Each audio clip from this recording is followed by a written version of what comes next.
al examen de boca, oído, nariz y faringe. Indudablemente que un examen en la historia clínica tiene que ser un examen final, un examen completo, sin dejar pasar algunos datos importantísimos de la historia clínica. Y un elemento que debemos tener en cuenta en la exploración clínica es la boca. Boca en donde va a haber estructuras que nos van a indicar algún cambio, ¿no es cierto?, de por alguna enfermedad sistémica mayor, como que también puede haber patología local, pero sobre todo sistémica. Y vamos a observar, por ejemplo, el labio, desde el punto de vista sistémico. ¿Qué características vamos a ver el labio? Buscamos al menor paciente en la como manifestación sistémica, lo más común en niños y ancianos.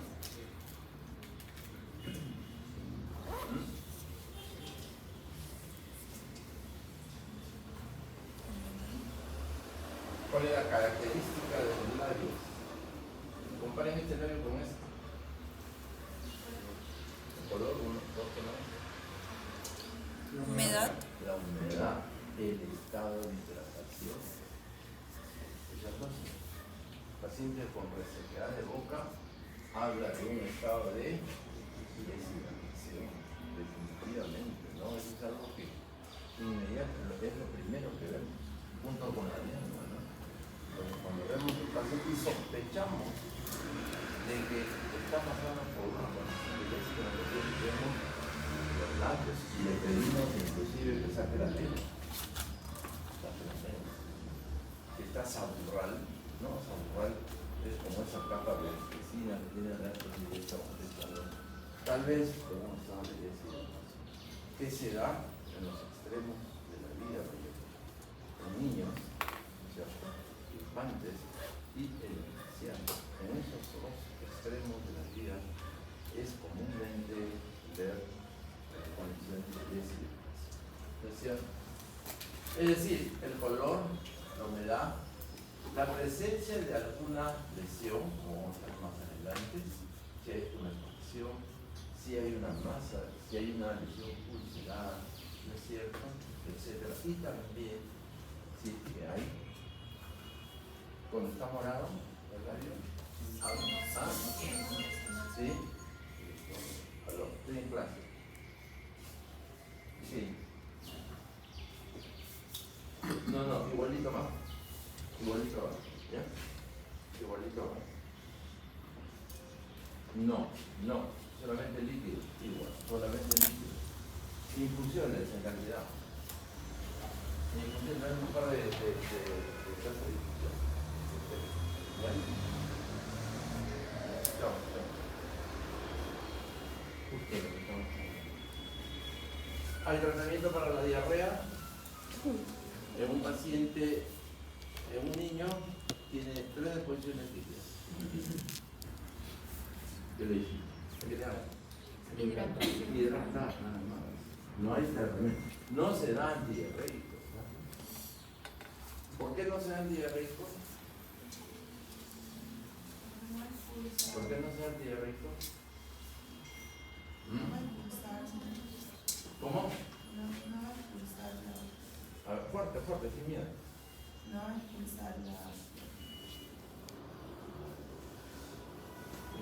expulsar. Hay retención. Si nosotros damos antidiarreicos, sí, funciona, pero hay una retención. Y esa retención produce una mayor fermentación y al cabo de unas horas se puede ver mucho, pero no, mayormente estado de deshidratación. Cuando esto está morado, estamos hablando de una cianosis del labio. ¿De qué tipo de cianosis? Periférica. Central, ¿cierto? La periférica es a nivel de las manos, ¿no? ¿Qué más? Y si está muy pálida, si está muy pálido los labios, una anemia que habría que investigar, ¿cierto? Posteriormente buscamos que, sobre todo a nivel de la boca, el dolor lingual es importantísimo. Y también puede ser por enfermedades características como local, decía, la condición o el estado de la lengua, ¿no? Si también está hidratado o no, ¿no es cierto?, de aspectos saludables, ¿no? Y el sangrado pasamos a las encías, ¿no? Que las encías, estoy en clase, ¿ya? Apaguemos. Entonces, de ahí el sangrado de las encías, ¿no es cierto? ¿Qué puede traducir el sangrado de las encías? Un trastorno de la coagulación. ¿Qué más? Nivel de bajo de la beta.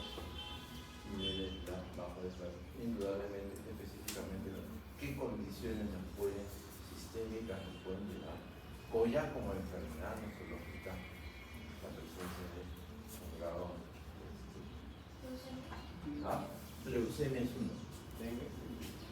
Dengue podría ser de la forma hemorrágica, pero lo más común es lo que siempre debemos tener en cuenta es leucemia, linfomas, ¿no? Pero tiene que ser una fingiborragia espontánea, no traumática, repetitiva, persistente. ¿Qué quiere decir? Que no después del raspado, de lavado de cepillo de dientes sangra, sino que de manera constante. Cualquier sangra, difícil de parar, de inhibir y sacar, indudablemente, ¿no? Que son características que nos van a ayudar a identificar la etiología de una enfermedad fingiborrágica. ¿Qué más?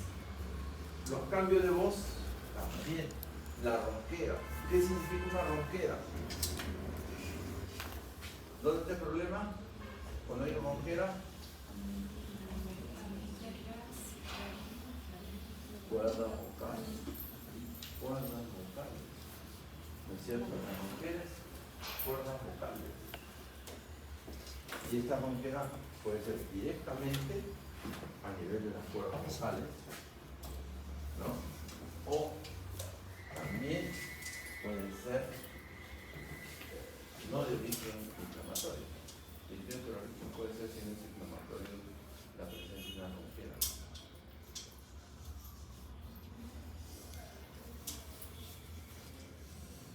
¿De qué otro origen puede tener un paciente ronquera sin ser inflamatorio? Porque la ronquera es inflamación debido a un proceso faríngeo, a una rinofaringitis, ¿no?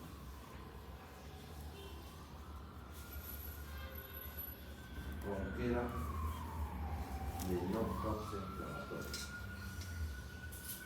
¿Qué dice?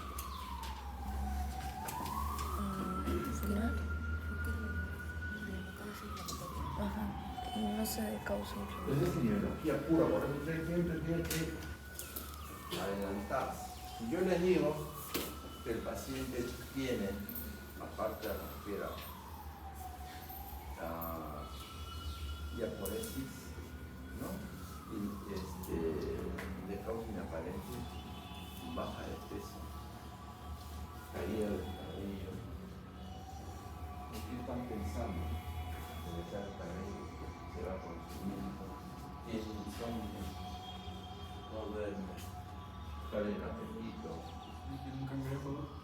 ¿De dónde? ¿De dónde? Con ronquera. Todo eso más ronquera. Laringe.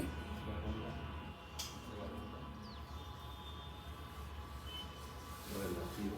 Si fuera cantante, sí que no es cantante. Si fuera fumador, tal vez. No es fumador, no es cantante. Pero el cabello. Radioterapia. ¿Dónde? Pérdida de cabello, diaporesis, pérdida el apetito, baja el peso, un trastorno de carácter metabólico. ¿Qué cosa está fallando? Tiroides. Tumoraciones en la tiroides pueden comprimir los vasos y empezamos con una disfonía, ¿no? La disfonía es la bacteria, ¿no? Entonces hay que proyectarnos siempre, ¿no? Si nos debemos proyectar. Hay veces dejamos pasar o minimizamos los síntomas del paciente, ¿no? Minimizamos los síntomas del paciente y digo, es una rosquera. Entonces, tenemos que ampliar muchas veces la historia. ¿Alguna otra molestia?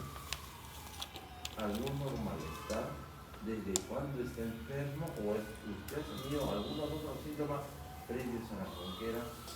Sobre todo en pacientes o adultos mayores, en donde ya de por sí hay muchos factores de riesgo que se suman y que no son aplicables, digamos, en el caso de gente más pobre, ¿no?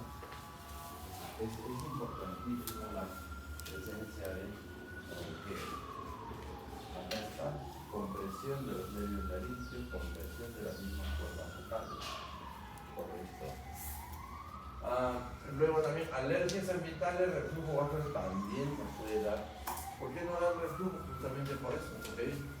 Reflujo de contenido gástrico y que hay donde hay microaspiraciones del contenido alimenticio, ¿no? Tabaquismo, definitivamente, ¿no? Inhalación de irritantes y el nódulo del cantante, ¿no? Que es un tumor propiamente de cuerda vocal. Si es factor o actriz o era rojo, tiene que hacer siempre una laringoscopía indirecta para ver si realmente hay el nódulo del cantante, ¿no? Que se forma en la cuerda vocal. ¿Qué más? El programa con una buena iluminación, inspeccionar el color y la posible presencia de úlceras, manchas blancas, ¿no? Las manchas blancas, las leucoplaquias, ¿no? El término es leucoplaquias, manchas blancas, es la mejor manera de describir desde el punto de vista médico, ¿no? Porque si yo pongo mancha blanca, con todo respeto, el heladero también va a decir que tengo mancha blanca, ¿no? Tenemos que usar apropiadamente, ¿no? Presencia, no olvide el color de las encías, que varía, ¿no? De acuerdo a la raza, como se están viendo acá, ¿no? Varía el color de la piel, que es importantísimo. La anemia se aprecia en las mucosas, siempre. En toda mucosa vamos a ver si que hay anemia, ¿ya? Normalmente tiene una encía rosada, en algunos pacientes un poco claros, pero son en el fondo que no está rosada, ¿no es cierto? Inspeccionar los bordes gingivales, que pueden ser asentamientos también de periodontitis que se transforman en abscesos, y estos abscesos se titulan en embolia de focos infecciosos o generalización. Desde aquí puede partir un absceso, ¿no es cierto? Estas son las papilas interdentarias, ¿no es cierto? En donde debemos ver si hay proceso infeccioso, si hay edema o tumefacción porque se hincha.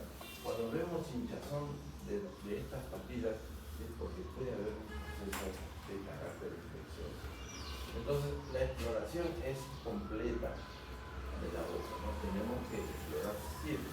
Al comienzo ustedes van a tener que hacer con el tiempo, la experiencia, la rutina ya los hace un poco más ágiles, pero primero tienen que acostumbrarse a hacer una historia completa. Muchas veces se van a encontrar con algunas, bastantes sorpresas durante el examen semiológico. Igualmente las piezas dentarias, ¿no es cierto?, que tienen que estar correctamente en su número. ¿Qué significa la ausencia de piezas dentarias? ¿Qué puede significar la ausencia de piezas dentarias en un paciente delgado? Una mala nutrición. ¿Perdón? Una es una condición. ¿Qué más? ¿Qué más? Enfermedades asociadas con Juan.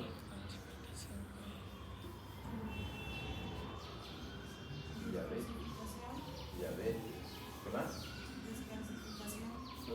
Descalcificación, sí, en parte dentro de la nutrición, ¿no? Pero debemos evaluar las piezas dentarias. Las condiciones de las piezas dentarias, porque incluso puede haber desgaste de las mismas, en presencia de focos de caries que implica qué cosa la caries de un mal cuidado de circulación personal de las personas que nos permite tener un concepto más global, ¿no? Y la lengua, ¿no es cierto?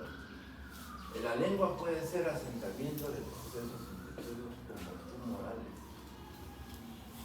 Es bastante común ver tumores en la porción lateral de la lengua. Es bastante común. ¿En quiénes? Fumadores, ¿no? Pacientes que fuman, que tienen una predilección a fumar. Ahora, ¿cómo examinamos definitivamente la lengua? Tenemos que ver una gasa, como lo ven ustedes acá.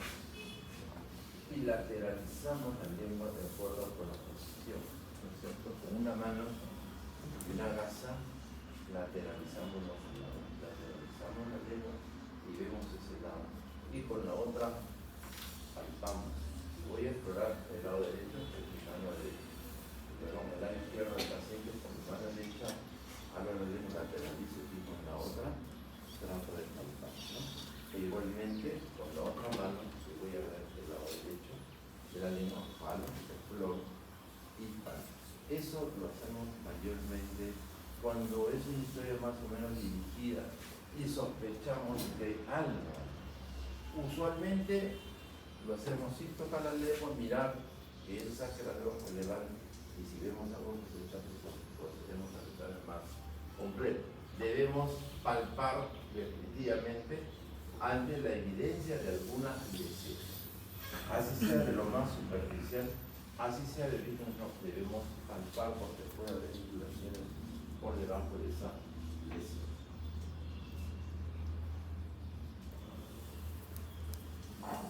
Completando el examen de la boca, inspeccionar la arquitectura del paladar. Sabemos que el paladar duro es el techo de la boca y el paladar blando viene a ser los pilares, la úvula y los tejidos que están al costado. El paladar duro es fijo y el paladar blando es móvil, que cuando nosotros exploramos se mueve haciendo. Si nosotros le decimos al paciente diga A, el paladar blando haciendo. La ausencia de esa movilidad nos habla de alguna patología. La simetría de las estructuras también. Puede haber un compromiso del par. ¿De qué par?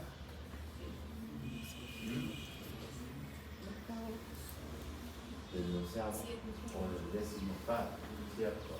Entonces hay una asimetría del paladar. Y esta, digamos, esta visualización también nos permite, si tenemos, nunca se olviden de esto, si tenemos un paciente con un cuadro infeccioso, debemos explorar una sepsis, un paciente complicado, siempre exploren la boca, porque si el paciente se agrava y tiene que ser intubado, la exploración de la boca va a ser importantísima. ¿Por qué? ¿Por qué? Porque la intubación, si nosotros vemos esto, observamos la úvula, observamos los pilares, va a ser una intubación relativamente normal. Pero hay pacientes que tienen una elevación de la lengua, una disminución del paladar blando y no nos permite ver la úvula. Cuando no vemos la úvula es porque puede ser un paciente de disminución difícil y es un dato que debemos tener en un paciente que en cualquier momento requiere intubación. Entonces ya se sabe que es un paciente de condición de intubación difícil. Es importante adelantar, ¿no? ¿Qué más? Esto de acá es importantísimo desde el punto de vista, por ejemplo, respiratorio. ¿Por qué creen que pueda ser respiratorio el ver la base de la lengua? ¿Qué ven acá ustedes en la base de la lengua? ¿Qué están viendo ahí? Acá, ¿qué son estas estructuras? ¿Ah? ¿Y qué pueden pasar con esos vasos? ¿Se pueden y se rompen? ¿No? Estas son las famosas cuando hay varices de base de lengua. ¿Qué quiere decir? Un paciente viene, de repente acude a la consulta y dice: doctor, hoy día estoy tranquilo, me levanté temprano, ¿no? Y he escupido sangre. Sangre bastante irregular, mezclada. ¿Qué otros síntomas? No. ¿En qué pienso? Paciente de 25 años. ¿Qué enfermedad pienso? Escupido sangre. ¿Qué enfermedad pienso? ¿Ah? Sin miedo, estamos sin desayuno. Sin miedo, tuberculosis. Pero a ese paciente, ¿qué debo preguntarle si me dice que escupió sangre y estoy sospechando en una tuberculosis? ¿Qué debo preguntarle? Yo tenía una ¿Ah? tuberculosis. Dos. Ya, madre. Si hay diaforesis nocturna, se ha perdido peso, se ha perdido el apetito, ¿no es cierto? Pero no tiene nada, solamente escupió sangre. El resto y 2 horas, por eso tengo más hambre, no tengo fiebre, tengo calofrío, tengo malestar. Entonces yo pienso que de repente está sangrando por acá. ¿Qué hacemos siempre? Cuando lo vemos así en el hospital, bueno, cuando veíamos así en el hospital a los pacientes, ya agarro el teléfono, a los dos mismos. ¿Tienes tiempo? Sí. ¿Te puedo mandar un paciente? ¿Para qué? Descártame varices así. Ya mándalo. Bien. Positivo. Se acabó la tuberculosis. Varices de lengua muchas veces es causa de expectoración hemostática. ¿No es cierto? Y debemos apurarnos en hacer el diagnóstico y descartar que es una tuberculosis. Nosotros mismos, si levantamos así, podemos ver focos de coagulación, pero cuando estamos en el hospital siempre tienen que las cosas hacerse como deben ser. Si ustedes hacen el examen y ven una coagulación, pero de repente es la coagulación activa y si es tuberculosis, lo mandan a su casa y después viene un vuelo de denuncia. El doctor dijo que era más temprano y tengo TBC. Entonces, para guardar la forma, como dice, zapatero es tu zapato.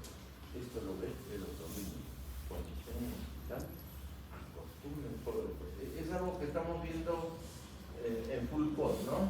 Ponemos ahí un paciente hipertenso que llega a la consulta, ¿no es cierto? Es hipertenso, viene a la consulta como antecedente de hipertensión, tiene otra patología, pero tiene el antecedente de hipertensión. Entonces, el full cost, entró, pide la interconsulta al cardiólogo.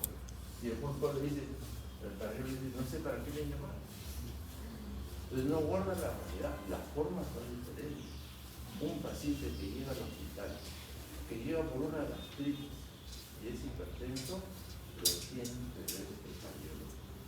Si yo sea el internista de la lengua, lo tiene que ver, ¿no? Llamen al cardiólogo. Cualquier cosa que pase cuando sale de alta el paciente del hospital, le da un derrame cerebral afuera de la emoción, de control deportivo, qué sé yo, le siguió la presión, le da un derrame. A ver, viene el abogado, el juez y el abogado, el fiscal, nos para de cabeza. Doctor, hipertenso, ¿no? ¿Qué dijo el cardiólogo? No, yo soy internista, un momentito. El cardiólogo, no, se los dice, el juez se los dice. Hipertensión lo ve el cardiólogo, doctor. No lo vio. Frito, ahí.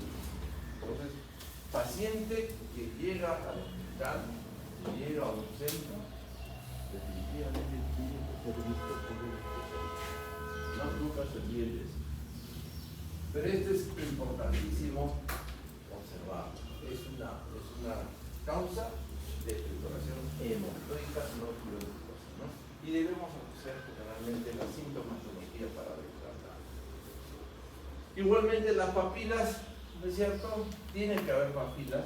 La ausencia o la placa de una lengua también nos obliga a sospechar de alguna enfermedad. Un mugre, una cándida, ¿no es cierto? Nos puede estar hablando de un paciente adulto. ¿Qué puede haber? Mugre o cándida en boca que digamos cubra toda la superficie de la lengua. ¿Qué implica? Porque todos tenemos cándida, todos tenemos la boca un sapropito. Pero ¿qué pasa cuando esto se hace patológico? ¿Qué implica? ¿Qué implica? Razones. ¿Ah? ¿No? ¿Eso qué significa?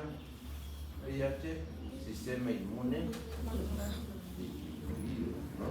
Cuando ustedes vean un mugre, una cándida profusa de aspecto blanca la lengua, cuando vean múltiples úlceras en la boca, esto está hablando de que probablemente ese sistema inmune esté deprimido. No necesariamente VIH, puede ser diabetes, puede ser un cáncer de otra localización en donde el sistema inmune está disminuido, ¿no? Ustedes tienen que ser muy observadores. Entonces, vean ustedes la importancia del examen de la boca. Y ahora yo les preguntaría, por ejemplo, cuando había COVID, llegaba a la emergencia un paciente joven, ¿no es cierto? Con comorbilidad, no había enfermedades de por medio, joven, ¿no es cierto? Pero llegaba con COVID. Y al costado llegaba un paciente de 80 años, hipertenso, también con COVID, antes y luego estaban ahí. A las 48 horas mejoró el paciente de 80 años y el paciente de 40 años fallecido. De acá, diabético, 80 años, de acá, de 40 años, sin comorbilidades, fallecido. ¿Por qué? ¿Por qué creen? ¿Por qué creen? Así pasó. Y muchas veces decíamos, a ver, ¿quién se hospitaliza? Y el criterio es, hospitalizan al joven porque tiene más oportunidades de vida. Al de acá, al este no, y como que ese salía. Inclusive revisábamos la historia clínica, a eso llegamos, a eso hemos llegado, gracias a, con todo respeto, no voy a hacer ustedes dichos, gracias al señor Vizcarra. A los 5.000 muertos, y teníamos que revisar la historia. ¿Qué cosa era? ¿Cuál era la responsabilidad de este paciente? Muchas veces llegaba un paciente de 70, 80 años y era cabeza de familia, era el único que seguía trabajando, eran 6 miembros de familia, todos dependían de él. ¿Y qué hacíamos? Si no lo hospitalizamos, se nos va. Venía un joven, soltero, con oportunidades, pero no tenía responsabilidad alguna, ninguna. Se contagió ¿por qué? Por salir, por fuera, el otro por trabajar. Y así hemos llegado, que no es lo bien, pero así muchas veces se toma la decisión y dejamos acá en la cabeza de familia darle una oportunidad. Y muchas veces se olvida. Muchas veces se olvida. No, son condiciones que tenemos que tomar en función de qué? A la historia. Entonces, yendo al caso, ¿qué sucedía? Que nunca se olviden de esto. Hay comorbilidades que ni siquiera el paciente sabe. No hay nada. ¿Cuántos diabéticos andan por la calle sin saber qué es diabetes? Un montón. Un montón. ¿Cuánta gente tiene cáncer y no lo sabe? Un montón. Porque no hacemos prevención.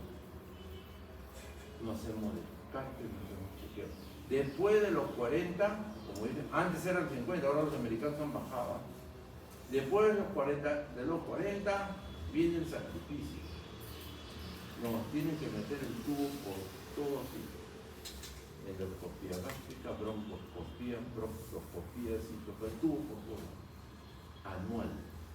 De la mejor manera. Es la mejor manera de descartar una lesión incipiente. Y muchas veces pasaba eso. Y debe haber, mi opinión personal, es que eso pasaba en este tipo de pacientes. O sea, que de repente tenía un cáncer incipiente en el estómago. De repente lo tenía en el pulmón. Entonces, pero ya estaba inmunocomprometido. Le entraba el COVID, se lo llevaba. De repente el paciente de edad no lo tenía, solamente tenía la edad. Ese se mantenía. Pero el otro que no tenía aparentemente nada, sí lo tenía, pero estaba en una fase incipiente. Basta que haya un par de células cancerígenas para que el sistema inmune ya lo detenga a menos. ¿Y quién lo reconoce? El COVID, el virus, ese sí estaba mosca, como se dice, ay, te está pedido. Entonces tenía la oportunidad de desarrollar la enfermedad y lo llevaba, ¿no? Eso es un criterio. Les digo esto, ustedes tienen que ser muy acuciosos con el tema. Ustedes están en la época en donde todo se denuncia. Acá todo se denuncia. Así que tienen que ser muy observadores, muy acuciosos, explorar en todo lo que sea necesario para evitar sospecha, ¿no? Entonces, mira. Bueno, la desviación de la lengua, opar también por el décimo, es una inervación conjugada. La presencia de estas lesiones ulcerativas, las comúnmente llamadas aftas. ¿Qué significa la presencia de una afta? ¿Qué cosa puede tener el paciente? Primero. ¿Ah? ¿Cómo? No te escucho. Calor, ¿qué cosa es el calor estomacal? Así es. ¿Ah? Ahora vamos a ver algo por ahí. Si ustedes revisan, tienen que tener mucho cuidado ustedes con la expresión de los términos, digamos, sobre todo el diagnóstico, ¿no? El calor estomacal no está en el Código Internacional de Diagnóstico de Enfermedades. Es una expresión casera, digamos, general, pero no es una expresión de diagnóstico de cognitivo. Correcto. Esto de acá es de origen viral mayormente. Punto. No tiene nada que ver el estómago. El afta mayormente es una infección de carácter viral, que muchas veces va asociado al de la vía y lo más común a caries. Cuando el paciente también está inmunodeprimido, no aparece una, sino aparecen 2, 3, 4, y todas las. Habla de una condición inmunológica, como también habla de una condición de higiene en la boca del paciente, ¿no? Ahora, inclusive una pieza que esté parcialmente gastada, lesionada, partida, en la irritación, el roce por original también, el origen aftas, ¿no? Cuando es única, todavía es algo que es, digamos, una condición secundaria, algo que te da. Cuando es múltiple, ahí ya comenzamos a hablar que probablemente haya algo sistémico. ¿Qué más? Y es lateral de la lengua. Lesión proliferativa, blanquecina, indurada, cáncer de lengua. ¿No? Cáncer de lengua. De mal pronóstico en una zona difícil, ¿no? acá no tocamos algunos cirujanos tratan de sacar el parte, pero eso es como jugar a escarbar al tumor. Generalmente tiene una protección por todas las complicaciones que esto trae. Miren ustedes. Miren ustedes. Esto es ampolla de fiebre. Y esta es la diapositiva. ¿Es ampolla de fiebre? No hay ampolla de fiebre. Es un término que no existe. No, es un término tal vez más, ¿cómo decir? Casero, tal vez. Esto igual. ¿Qué es esto y qué es esto? Diagnóstico. Nada, porque que la picadura de la araña, pues nada. El día que le pico y la araña, ahí voy a trancar hinchada. No va a tener vesículas. Labial, lesiones vesiculares. Miren la gingivitis, como el pliegue gingival se dematiza, ¿no? Son la queilosis, que es bastante común, que son fisuras en la comisura labial, por resequedad, por micosis, por diabetes también. El diabético tiende a hacer esto, ¿no? Queilosis, ¿no?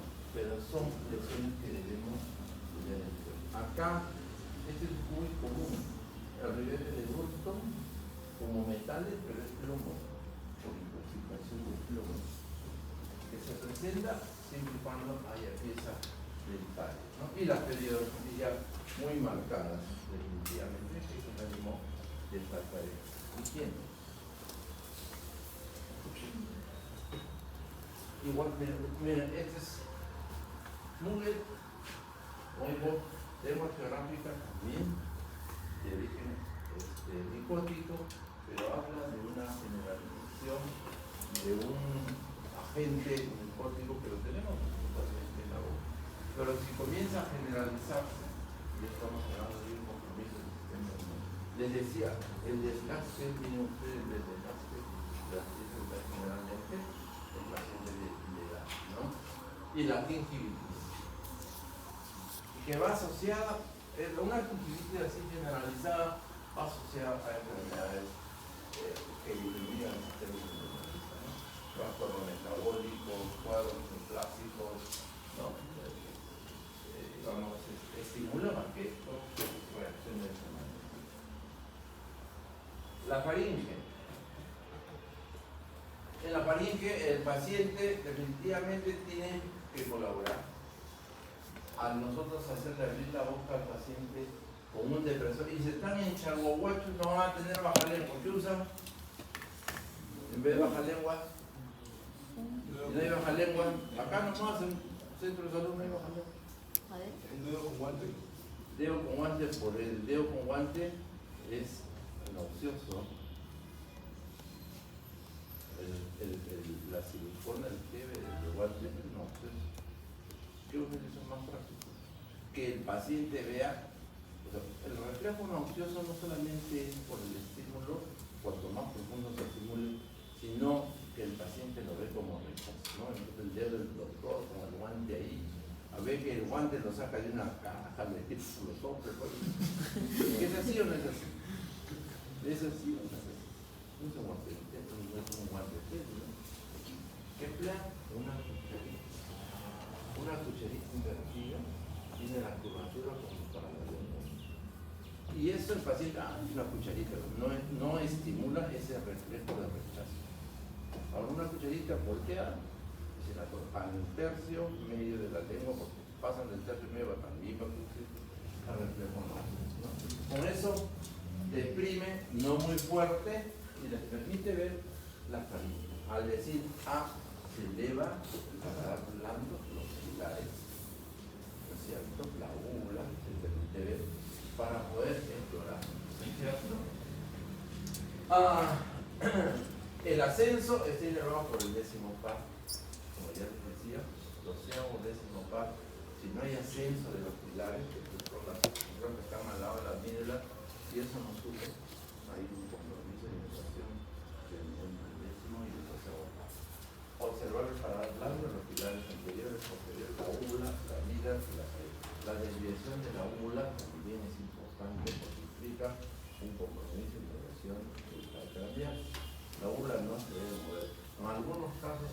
llamadas en latín, ¿no? Bien largas. Y cuando le dicen, la U es un patólogo como una culebra, no significa absolutamente nada, sino esa condición del paciente, ¿no? Busquemos estudiado, tumefacción, ulceración, aumento de la sangre. ¿Y qué más vemos en la amígdala? ¿Qué más debemos ver en la amígdala? Aparte de la tumefacción, la presencia de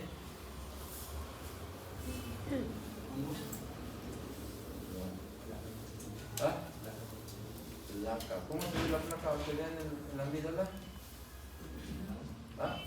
Pus. La amígdala, anatómicamente, si lo vemos, la amígdala es una estructura que tiene criptas. Las criptas son como cráteres, ¿no? Alrededor. Esas cráteres, criptas, son la parte, por decir, terminal digamos, de los conductos amigdalianos.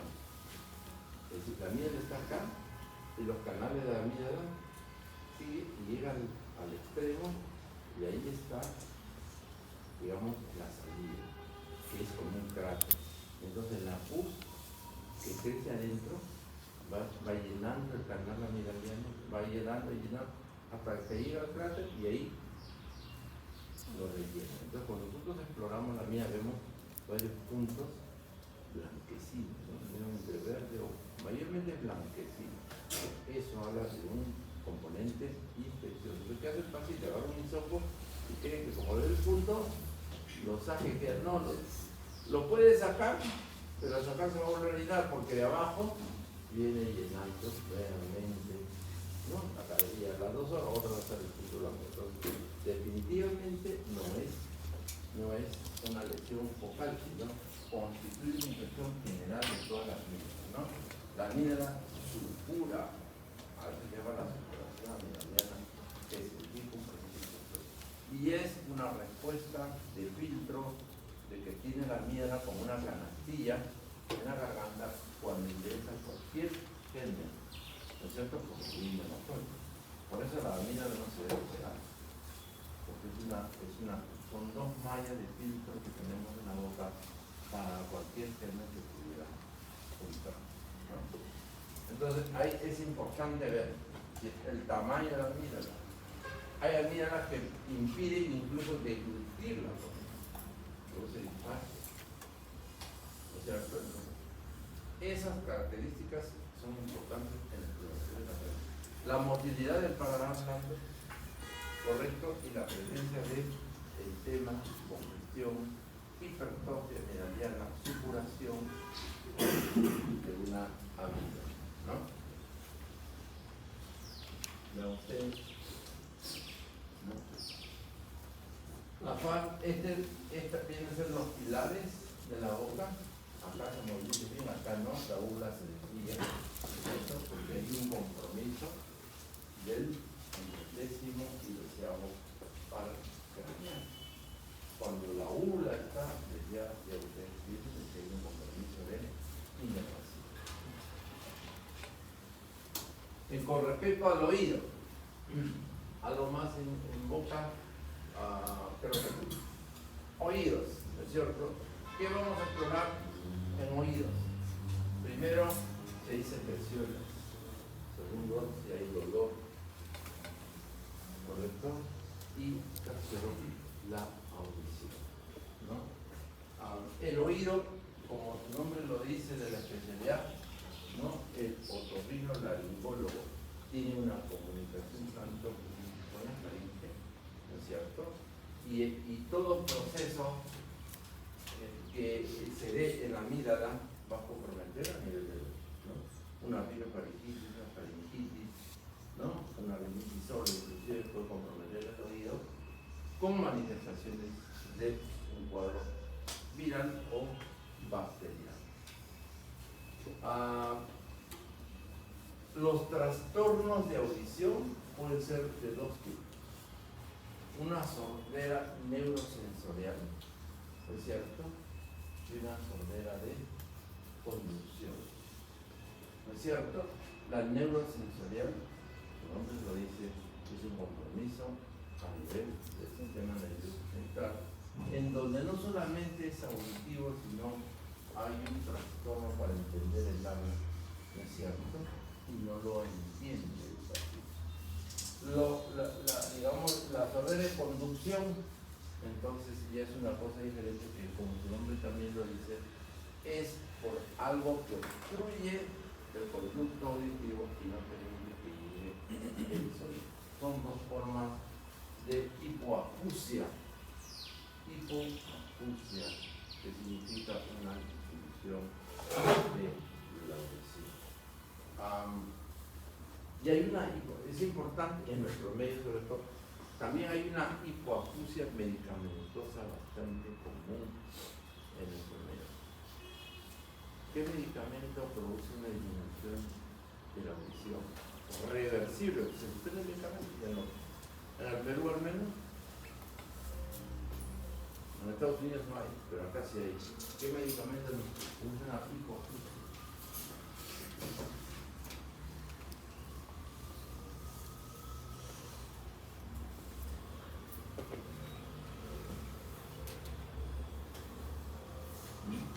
No es esto todos los días, porque esto lo van a ver en los centros de salud.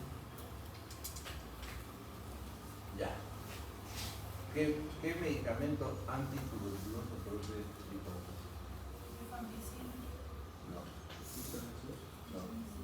Sí.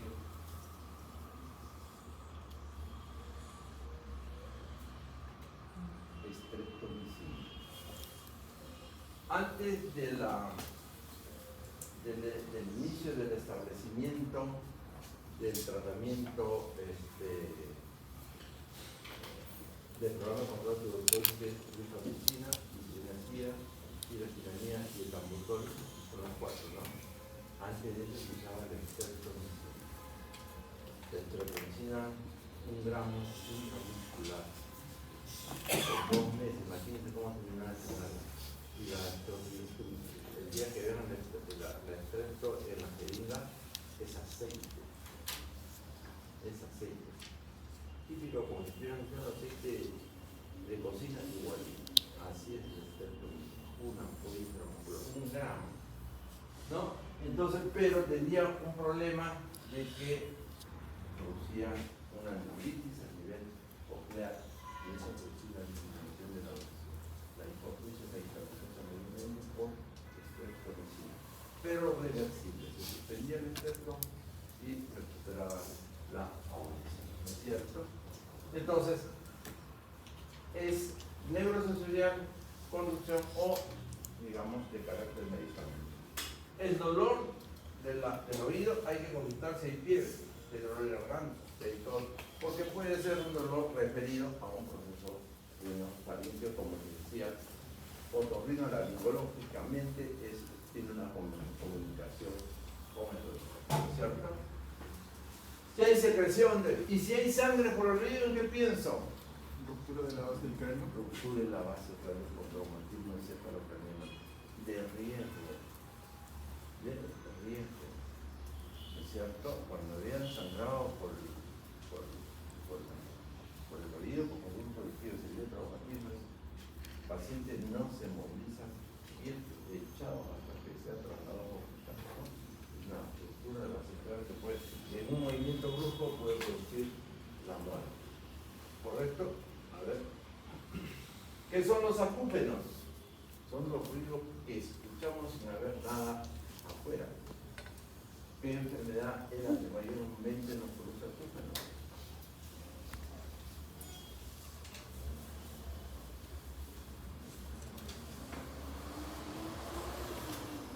¿Qué enfermedad? En su casa tiene que haber uno que le diga algo. Alguien le da ruido. Zumbido de oído debido a hipertensión arterial. ¿No? Sonido que se produce sin ningún estímulo externo, habitualmente de tono musical, ráfaga, estruendo o ambos. En uno o ambos oídos. ¿No es cierto? En algunos casos hay una cierta pérdida de audición. ¿No es cierto? La crepitación, la articulación temporomandibular, cuando no está bien encajada puede producir alguna presión. Pero los acúfenos son ruidos en los que no hay función, como la hipertensión, son ruidos ¿no? características. Y usted sabe, su paciente le dice, me zumba, o no solamente me zumba, o tengo unas campanitas en el oído, hay que descartar la tensión arterial. El vértigo es la percepción que uno mismo, o que de uno mismo o el entorno gira alrededor, ¿no? Es decir, uno ve que todo nos da vuelta. ¿Y qué cosa es mareo? ¿Cuál es la diferencia entre mareo y vértigo?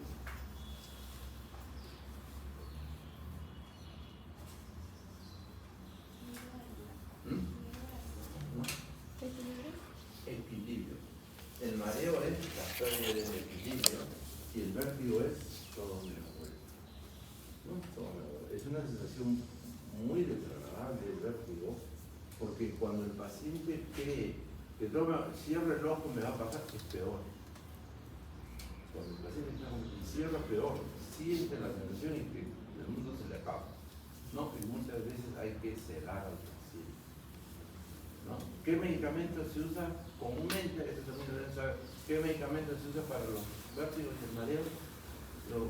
De todos los días se venden a comer como caramelo amargo.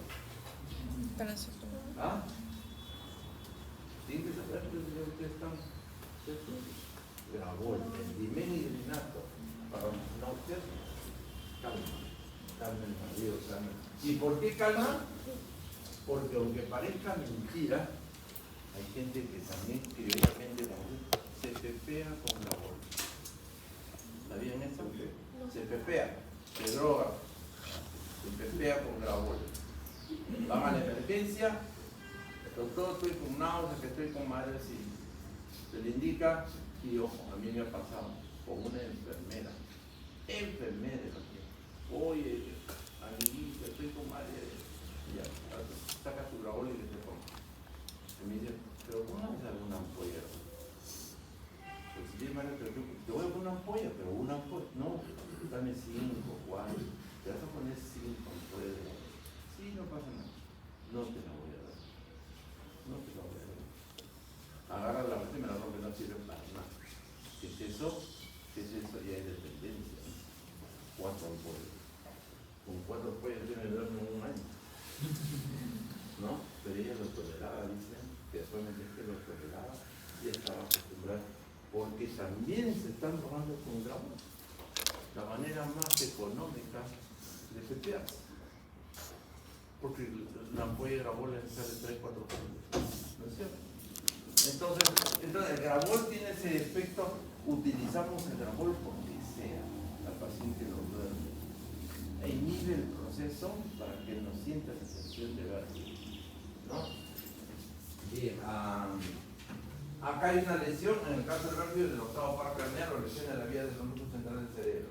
Es decir, si se asocia náusea, vómito, visión doble, alteración en la marcha, ¿no es cierto? Es porque hay un compromiso por la línea de carácter neurológico.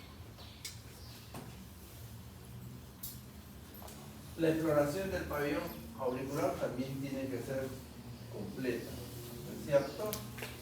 Inspección cada pabellón, tejido vecino, estructura, búsqueda de deformidades, lesiones cutáneas, si hay secreción, inflamación. Jalar el pabellón auricular ayuda bastante. El jalar y el que estimule dolor no es normal. Puede haber algún proceso inflamatorio, ¿no? El apretar el trago, igualmente, ¿no? Cuando ustedes, siempre hay que recomendar, ¿no? Un paciente que se ducha, se mete a la piscina, dice, doctor, comienza a saltar, a soplar. La mejor forma de extraer líquido es apretando el trago. Tiene un efecto de bombeo, ¿no? Haces 3, 4, haces como un bombeo y sale el agua. Por el costado es la forma más fácil. Pero si hay dolor a la presión del trago, si hay dolor al jalar el pabellón, puede haber un proceso de carácter infeccioso. Debemos explorar bien. Ahora, y si hay un cuerpo extraño adentro, Y así hay un insecto, ¿qué hacemos si hay un insecto? ¿Cómo lo sacamos? ¿Con qué instrumento? ¿Ah? Pinza. ¿Con qué? ¿Pinza? Pinza. Pinza, te puedes llegar hasta el pinza y otoscopio es una posibilidad. Y si están en Charborguacho, no hay ni bajalengua de otoscopio que hacen y saben que hay un bicho, porque en la celda se mete, en la masa se mete, la hormiga se mete, la cucaracha se mete. ¿Con qué se mete? ¿Ah? ¿Pero con qué lo haces? ¿Ah? Hay veces el lavado muere el bicho y se cae. Ahí sí se complicó la cosa.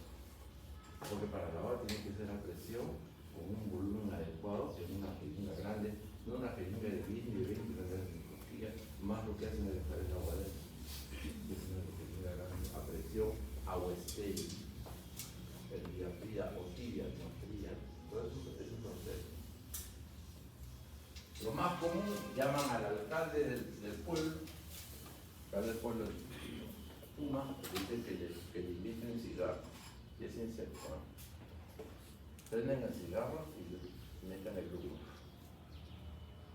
Sea cucaracha, hormiga, pulpo, que todo sale, no aguante el humo, solito sale el bicho, solito sale el insecto, ¿no? Porque no tiene salida, pues tiene el tímpano acá. Entra el humo y se ahoga.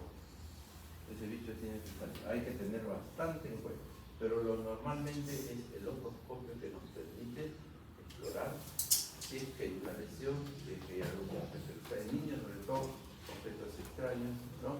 O que si hay algún insecto, ¿no? La búsqueda del dolor, jalando el pabellón o apretando el trago. Entonces es la manera de explorar, digamos, el conducto auditivo, ¿no es cierto? Hay que alinear, porque el conducto no está alineado para ver, hay que jalar el pabellón auricular, ¿no es cierto? Hacia arriba, hacia atrás y hacia afuera. Y no se viene hacia arriba, hacia atrás, ¿no es cierto? Y hacia afuera. Como si fuese la oreja del doctor Spock. Ustedes han visto al doctor Spock. En su vieja Las Estrellas, la oreja es igual. Hacia arriba, ¿cierto? Hacia atrás y hacia afuera. Con eso alineamos el conducto auditivo para poder verlo con el otoscopio. ¿Y cómo probamos la audición? Con el diapasón, ¿no es cierto? El diapasón es una horquilla metálica que tiene una vibración estándar, ¿no? Creo que 512, 515 Hz, persistente, pues cuando nosotros lo tocamos, vibra. Y acá en el oído lo utilizamos. Dos formas de explorarlo es colocar el diapasón sobre la apófisis mastoide, ¿no es cierto? Y ahí hacerlo. Y se le pregunta al paciente si escucha o no. Entonces, es una audición de transmisión ósea. Y posteriormente lo colocamos en el oído, finalmente tocamos, ¿no? Ahí también le preguntamos si lo escucha o no lo escucha. Entonces, esto es positivo o negativo. ¿Cuál es lo normal? Positivo. ¿Cuál es lo normal? ¿Cuál es lo normal? ¿La transmisión ósea o la transmisión aérea? La transmisión aérea, ¿no? Porque si la transmisión ósea pasoidea es mayor que la audición aérea, está alterada la audición, estará temporalmente neurosensorial, ¿no? Entonces, para eso se utiliza el diapasón, aérea o ósea, sobre la apófisis mastoide y al costado del oído, ¿no? Claro, generalmente ahora hay otras técnicas, ¿no? Otros equipos más sofisticados que nos permiten hacer una audiometría, ¿no? Que es mucho más específica, que es mucho más quirúrgica. La exploración del oído definitivamente es para ver si hay secreciones, si hay cuerpos extraños, si hay enrojecimiento, si hay tumefacción o si hay una ruptura de la membrana timpánica, ¿no es cierto? Es importante, es decir, definitivamente se tiene que hacer con un protocolo, ¿no? Ahí vamos a ver los huesillos, el yunque, el martillo, ¿no es cierto? El cono, que es parte del martillo mismo, ¿no es cierto? Pero que nos hace explorar y es práctica de todos los días, ¿no?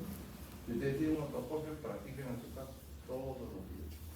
Por todos meten el otoscopio, es la única manera de poder reconocer las estructuras y sobre todo que esté indemne la membrana timpánica.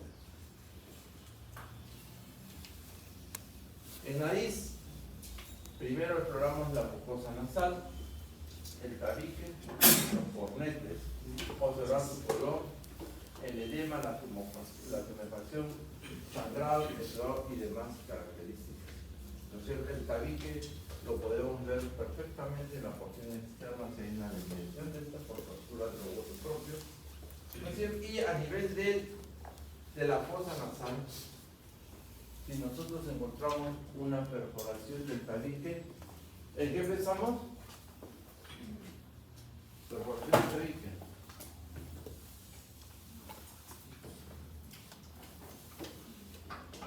Paciente joven. ¿Consuma cocaína? Cocaína. La cocaína produce perforación. ¿No?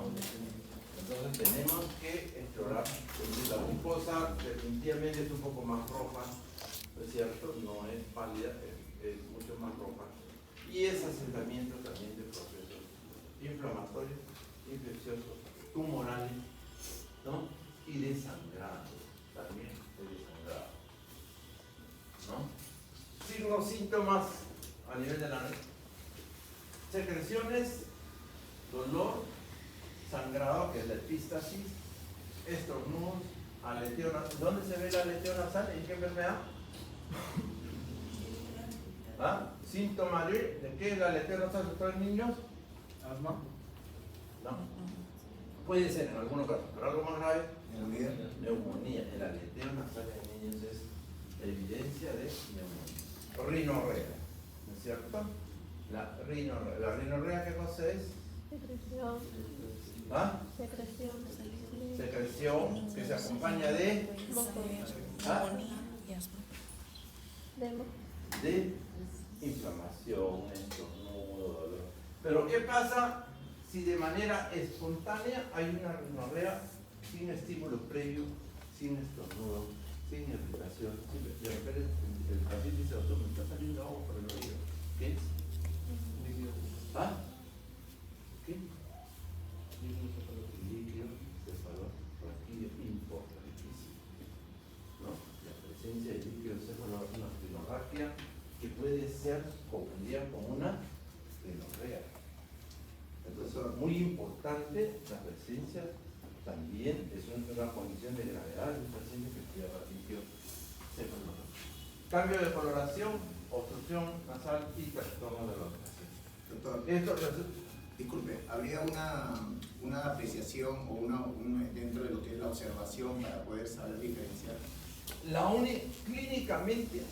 Clínicamente es que aparece un fluido espontáneo, sin necesidad de haber una rinitis, un escozor, un estornudo, nada. El paciente dice, doctor, me está saliendo agua. ¿Y qué es intermitente? O sea, no para. No, una rinorrea, uno se suena y para. Esto no fluye. ¿No es cierto? Fluye, como un caño. El líquido cefalorraquídeo. Entonces, estos son los signos de síndrome. El dolor por fractura de huesos propios, por sinusitis, por procesos inflamatorios que sean dentro o fuera de la nariz y por cuadros de carácter alérgico, ¿no? Las secreciones debido a rinitis aguda catarral, sustancias exógenas, rinitis vasomotora, secreción de hialina, secreción purulenta, la rinoliquia, la rinorrea cefálica, tumor cuerpo extraño, secreción purulenta, rinosinusitis. todas estas secreciones pueden presentarse en la nariz y que debemos poder retener muchas de ellas de compromiso local como otras de carácter sistémico. La epístasis, bastante común. ¿Qué enfermedad es la que mayormente produce epístasis secundaria? ¿Dijiste? ¿Cuál es? Ya olvidé, saco la lista. Hipertensión arterial. Hipertensión arterial también es síntoma de cuando un paciente tiene sangrado nariz, puede ser afección. Cuando un paciente tiene enrojecimiento de los ojos, así como Drácula, hipertensión arterial, ¿no? Pero en el caso de la nariz, la epístasis puede ser una manifestación. También por microtraumas, ¿no? Los microtraumas, el paciente le da también en donde hay un crecimiento, digamos, o un estrechamiento de la dura de la mucosa nasal que hace que los vasos rocen y el paciente sangra, ¿no? Y eso amerita un tratamiento quirúrgico para hacer una reducción separada. Infecciones de la vía respiratoria, irritación local, hipertensión y un síndrome hemorragíparo que puede ser de otro tipo, ¿no? Pues una leucemia, puede ser los trastornos del olfato, hiposmia, fantosmia, anosmia, parosmia, ¿no? Hiposmia, disminución de la sensibilidad para oler. ¿En qué enfermedad? COVID, ¿es cierto? Anosmia, ausencia total del olfato. Fantosmia, ¿qué es fantosmia? Oler fantasma. ¿Ah? Olores inexistentes. Olores inexistentes, ¿no? Y parosmia, ¿qué es parosmia? Olores desagradables de algo que no es desagradable. Es decir, para un paciente, generalmente ve una flor, una rosa y huele a lo peor, ¿no? Esa es la parosmia. Comienza a tener una alteración en la percepción de los olores. ¿No es cierto? Hay enrojecimiento, hay sinusitis, tabaquismo, lesiones cerebrales, alteraciones hormonales, crecimiento de las cavidades nasales, problemas dentales, productos químicos, los trastornos del sistema nervioso. Todo esto comprende los trastornos del olfato. Indudablemente, lo que se evidenció en la pandemia fue por el COVID, ¿no? Los trastornos de la disminución de la sensibilidad del olfato, ¿no? La obstrucción nasal por sinusitis, rinitis, cornetes agrandados. Esto es lo que yo le digo. Estos cornetes agrandados también son causas de epístasis. Porque el cornete crece, sobre todo en los pacientes de A, el cornete crece y roza con la pared de la mucosa y eso hace que se rompa un vaso y sangre.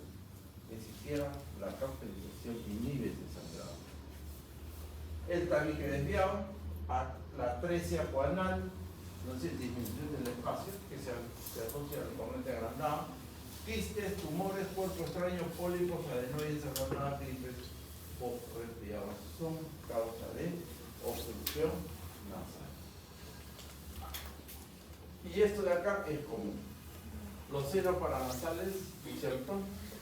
¿No es cierto? Que producen la sinusitis, se examina haciendo compresión, ¿no es cierto?, frontal en el arco ciliar y hacia la zona maxilar. Pero ¿cuál es el examen más elemental que me permite hacer casi diagnóstico de una sinusitis? ¿Qué le digo al paciente que haga para ver si hay sinusitis? ¿Ah? Tomografía. Que se incline, nada más. La inclinación se le va a doler en el alma, ¿no? Porque son los senos son cavidades de secreción. Cuando el paciente se mueve, prácticamente el contenido se mueve y desplaza todo el líquido y comprime sin necesidad de apretar el revestimiento de los senos para que produzca el dolor, ¿no? Se le dice al paciente, si estamos sospechando que me duele acá, estoy con fiebre, agáchese señor, levántese y le duele, estamos confirmando el diagnóstico de sinusitis. Bien, entonces esto es con respecto a faringe y boca. Vamos a ver qué más hay.